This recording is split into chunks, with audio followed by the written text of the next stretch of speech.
Tonight at Paycom Center, the Thunder host the Portland Trailblazers in what the market has labeled, correctly I might add, a New Year's Eve mismatch.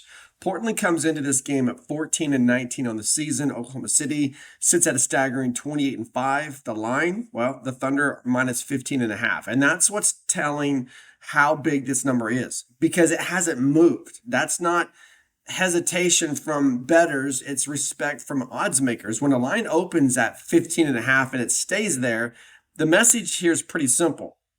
We know exactly who the better team is, and we're daring you to doubt it. And if you've watched the Thunder this season, you know how dangerous that dare actually is because Oklahoma City isn't just beating teams, they're deciding when games stop being competitive. Let's start with an uncomfortable truth for Portland. Oklahoma City's 8-4 against the spread this season when favored by 15.5 or more. That's something that matters significantly because covering massive spreads, it's not about talent, it's about discipline. Bad teams play down. Good teams can get sloppy, but great teams, well, they're going to bury you just regardless. And this Thunder team, well, they bury you. They bury you without even changing who they are. They don't chase blowouts. They let them happen.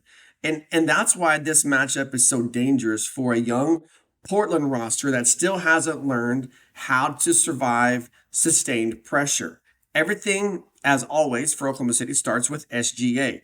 32 points a night, 51% from the floor, elite production on both ends, and the most misunderstood part of his game, it's not the scoring, it's the control that he plays with.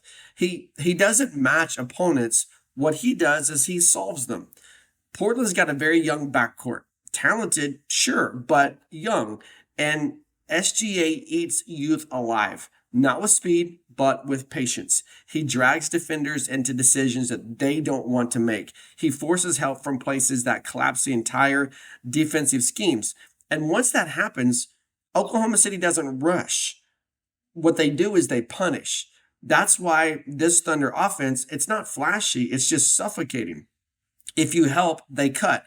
If you don't, SGA finishes. If you rotate late, the ball finds Chet or Jalen Williams in space. And Portland doesn't have the personnel to take any of that away from the Thunder. Now, another guy that's going to matter in this game, more than the box score is going to show, is Chet Holmgren. Portland, they want to score with pace. They want to get downhill. They want to turn this into a rhythm game. What Chet does is he erases rhythm, not always with blocks, sometimes just with hesitation. Drivers are going to think twice in the lane. Floaters are going to drift. Kickouts arrive just a little bit late. And those half seconds, that's where Oklahoma City separates itself. So you don't need depth dominance when your starters control decision makings. Even with front court depth pieces missing, the Thunder's core is intact, and that's all they need against a Portland defense that's ranked 20th in efficiency. Now, let's put credit where it's due because Portland could score. Deni Avdija has been a revelation. Shaedon Sharpe is explosive. So there will be stretches, probably in the second quarter, maybe again late, where Portland hits shots and the score looks maybe a little bit closer than it should be. Well, that's a trap because Oklahoma City doesn't panic when the margins tighten. They don't chase threes. They don't speed up just because the other team wants to do that. What they do is they go right back to what works: pressure, paint touches, turnovers, transition. And Portland is vulnerable there. The Thunder lead the league in forcing turnovers. Portland's young guards struggle when the game speeds up mentally, not physically. That's where this line, I believe, gets covered. Not with hot shooting, but with the, quote, easy points. 20 points off turnovers tonight, that would not be surprising to me. And that's how you make up a 15.5-point gap right there. There's another number I think that matters more than the spread here. It's 120. When Oklahoma City scores more than 120 points, which, they average 122, they're undefeated straight up. 20 wins, 0 losses, and they're 14-6 against the spread in those type of situations. Portland allows just over 120 points per game. That's a collision waiting to happen. If Oklahoma City plays an average offensive game, Not a great one, just average. History says that this becomes a cover.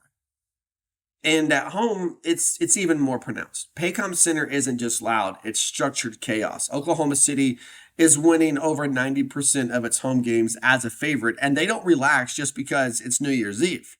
This game, it doesn't treat nights like this as exhibition. This is a team that's going to treat this moment, this game, as identity maintenance. So, how does this actually play out? I think Portland hangs around early. I think that they're going to make some shots. I think the spread is going to look uncomfortable for a while. Then, we talked about this on the Thunder Nation podcast. The third quarter is going to happen. It always does. That's when Oklahoma City stops trading and starts deciding. Shai's going to get downhill. Chet's going to occupy the paint. Jalen Williams is going to stabilize everything, and the turnovers are going to come. The easy points are going to follow that, and suddenly what felt close, it just feels inevitable. So nothing super dramatic. I don't think this is going to be a loud type of game that's going to be talked about across the league. It's just going to be over. And that's why I think you took the pick here tonight with Oklahoma City minus 15.5. It's a terrifying number for bad favorites. It's a reasonable number for disciplined teams who know exactly who they are. Then you look at the total here. It's 233.5. I think I would go over that as well because both teams kind of trend that direction. And Portland's scoring is just good enough to help the number clear, even in a loss. So my final score prediction here is going to be Oklahoma City 128, Portland 110. If you're looking for a player that matches kind of the story of the game, I think this is an SGA game. I would expect him to be 32 again tonight, at least as a kind of a floor.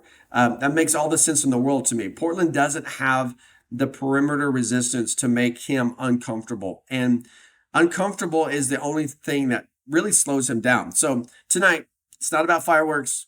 Outside, it's about the fireworks are going to be inside.